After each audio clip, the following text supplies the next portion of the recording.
Joining us now is the man who's in line to be the next majority leader of the House, Eric Cantor of Virginia. Eric Cantor, good morning. Good to see you. Thanks for being with us.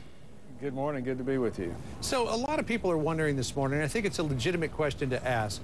After a lot of the rhetoric that we heard out there in the campaign trail, now that Republicans have the majority in the House and we're looking at a split Congress, is this a recipe for cooperation or is it a recipe for 2 years of gridlock?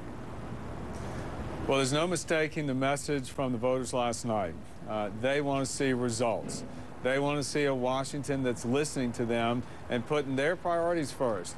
For 20 months now, we've seen an administration that has not put jobs first, and that's what the people want to see, and that's frankly where I hope to see some movement that we can actually produce results and get more jobs for more Americans. Now both sides have their priorities, and both sides have their own way of doing things.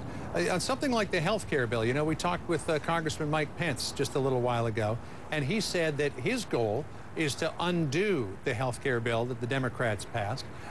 We talked with the Senate Majority Leader who says, hey, I'm open to a little bit of tweaking, but he didn't sound like he's open to wholesale changes.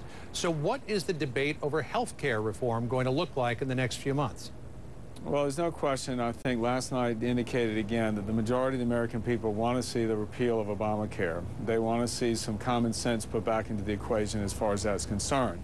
But let's remember what the message really was about. It was about this economy. It was about job creation. And frankly, it was about people's understanding now that we got to stop growing government hoping to grow jobs. And instead, we got to start cutting the federal deficit, putting bills on the floor that cut spending so that we can send the signal we're going to stop Washington's incursion into every aspect of our economy and allow for more economic freedom so investors and entrepreneurs can get back into the game and start creating jobs again. All right, in terms of spending cuts, everybody likes to say we're going to cut waste and fraud, but what's the first thing you want to cut? The first specific thing that you want to cut when you take power in January? Well, specifically, Republicans in the House have come out with a proposal to reduce the discretionary level across the board to 2008 levels. If we're able to do that, that'll save the taxpayers $100 billion in the first year alone, and approximately $1 trillion, nearly $1 trillion over the 10-year budget window. That's a start. Now, we're experiencing a $1.2 trillion in deficit this fiscal year alone, so we've got a long way to go. Let me jump in here if I could. Okay, you say you want to cut discretionary spending. That's a pretty broad palette. Specifically, what from discretionary spending would you cut? For starters, it is across the board, so everything gets cut.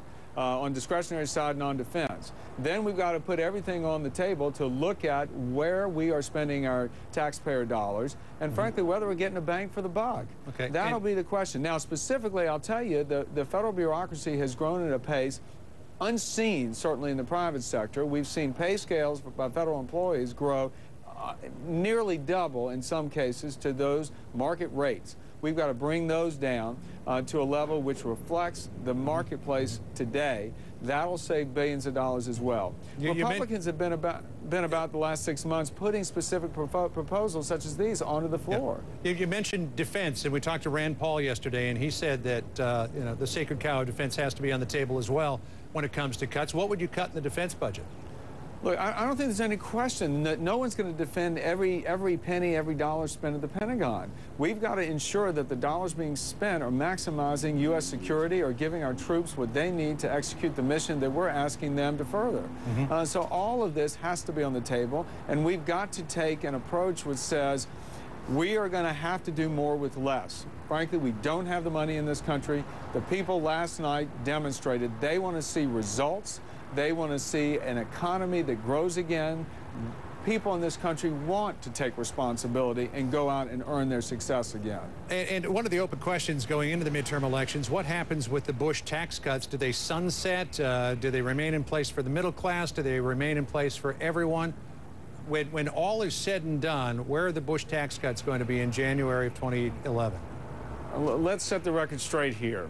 Come January 1, one of two things is going to happen. Either taxes go up or they stay the same. No one is going to get a tax cut. So let's take that by definition off the table. The question is, are we going to raise taxes on small businesses right now when we're looking to those very individuals, those small business people, to create jobs? Okay. I don't think many people think that's a good idea. So that's the philosophy. That's the philosophy. But what's going to happen? Will the Bush tax cuts stay in place? Will they sunset, or will they remain in place only for some Americans? There's no philosophy. There's no tax cuts. There's no tax cuts. People are going to go and either pay higher taxes or tax rates stay the same.